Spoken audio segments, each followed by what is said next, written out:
Energetiklar o'zi o'tgan asr 60-yillarida Yaponiyada ixtiro qilingan bo'lsa, birinchilardan bo'lib energetiklar aptekalarda sotilgan, holsiz kasallarga, operatsiyadan keyingi tiklanishi kerak bo'lgan kasallarga, og'ir kasalliklar bilan og'rigan bemorlarga nimasini umumiy ahvolini ozgina ko'tarish, kayfiyatini ko'tarish, ozgina kuch-quvvat berish uchun ishlatila boshlagan. Keyinchalik bu narsa biznesga aylanib ketdi.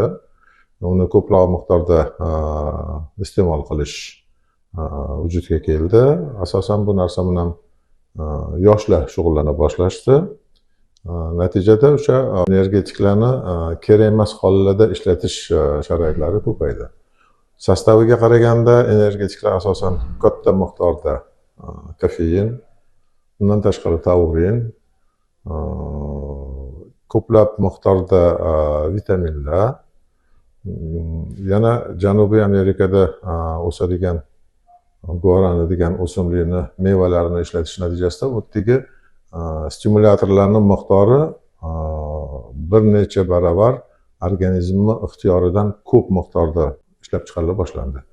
Shuning uchun ularni yosh bolalar, 16-18 yoshga to'lmagan, yo bo'lmasa yosh haddan tashqari kattalashgan, qari yoshdagi odamlar, homilador ayollar ichgan paytda uni zararli ta'sirlari ko'proq vujudga kela boshladi.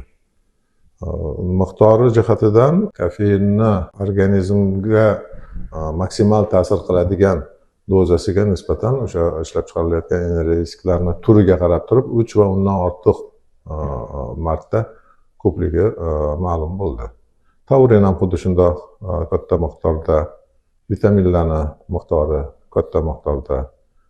Ular organizmga tushgandan keyin, boshqa qilgandan keyin, ichilgandan keyin, masalan, bir marta ichgan odamga juda ham qattiq ta'sir, salbiy ta'sir qilmasligi mumkin, lekin o'zini ta'sirini ozgina vaqtdan keyin ko'rsata boshlaydi. Bu ta'sir nimadan iborat?